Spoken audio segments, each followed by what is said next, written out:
welcome back to the channel.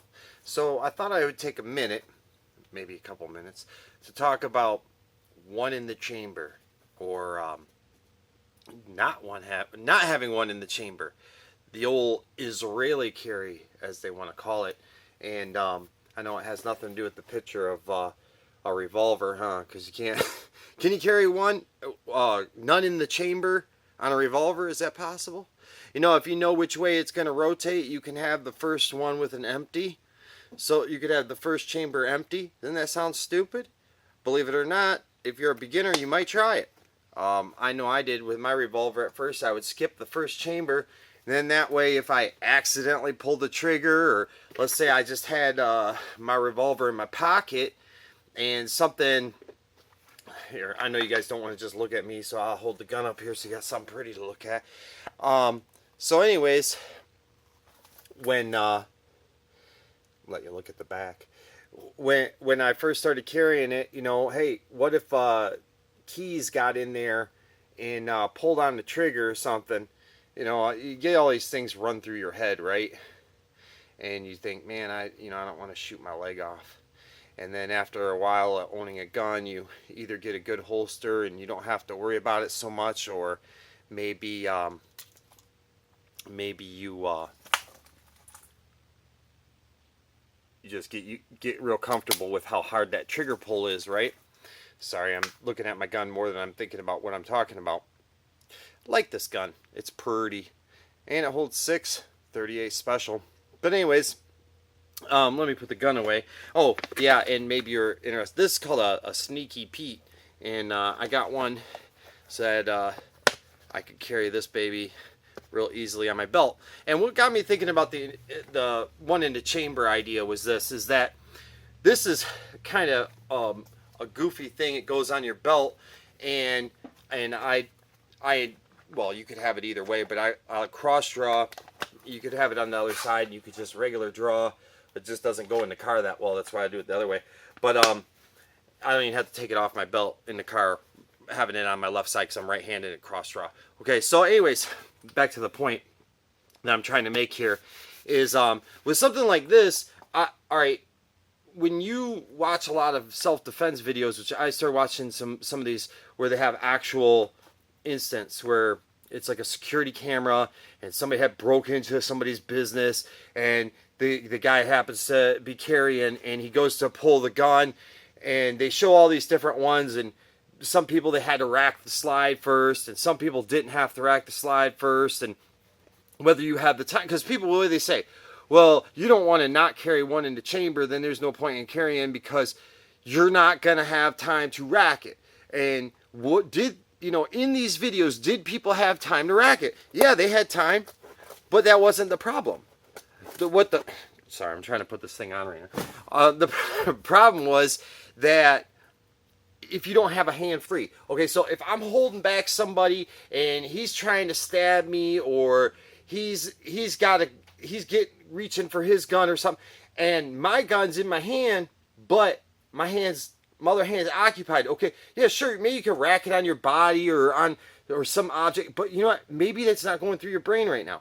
Maybe you've got enough going on to where you're not thinking of that. So maybe you just pull the trigger and nothing's happening, or you want to rack it, but you just can't figure out how you're going to get your hand free. Okay, and same thing with this cross draw idea, okay? What I'm doing here is less than desirable, okay? If I had a regular IWB holster, in the waist holster, that would serve me better, because that way, for one, it's not so obvious. I mean, a lot of people are going to know there's a gun in there. It's not binoculars. Come on now. Not fooling anybody. I don't think I'm fooling anybody, okay? Or, you know what? You might try when you see people carry them in a fanny pack. I'm a big fan of that. I mean, we need to bring them back, okay? But, see, then you got to unzip to get out your firearm. And, yeah, I was talking about unzipping the fanny pack.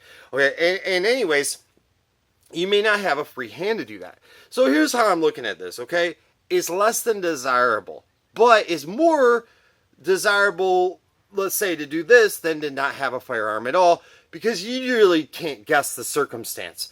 In some circumstances, this idea or not having one in the chamber may not work out for you because you might have one hand where you're trying to hold back an attacker, and there's no way you can rack, or there's no way you can cross draw, there's no way you can unzip the fanny pack, and it's just not going to work out for you. Whereas if you have one in the chamber and you don't have to cross draw, or at least you've got it hidden and people don't, it's not so obvious, all of this could be avoided. All of it could be avoided. But I do understand when you are brand new, you might be a little bit nervous about having one in the chamber. So I get all that.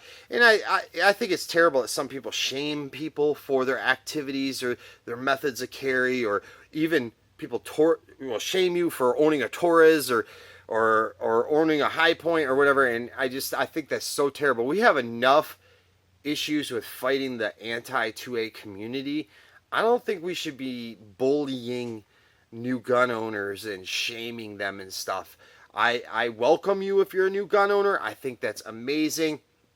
And whether you want to carry around in the chamber or even skip around on a revolver, right? However you want to do it, I don't look down on you at all, because I think you got one up on people who aren't armed. So at least you're ready to defend yourself and your family if the time comes. And you're being safety conscious and trying to make sure you're less likely to have an accident or whatever, and however that weighs in your mind versus your ability to rack one in a situation. One other thing though about racking one that I learned from watching, because I did watch and study that a lot in the beginning, because I really wasn't comfortable with having one in the chamber, for those who don't understand.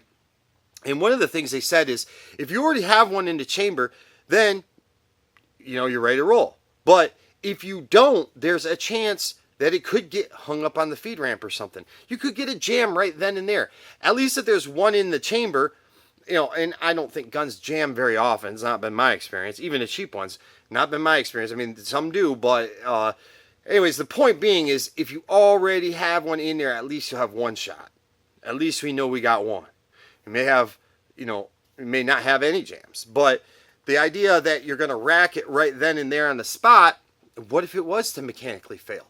What if you didn't have it in the ideal racking position? What if you had to rack it upside down or something because of the assailant, or you did have to one arm rack it against something? You may have a mechanical failure. That can all be avoided by having one in the chamber.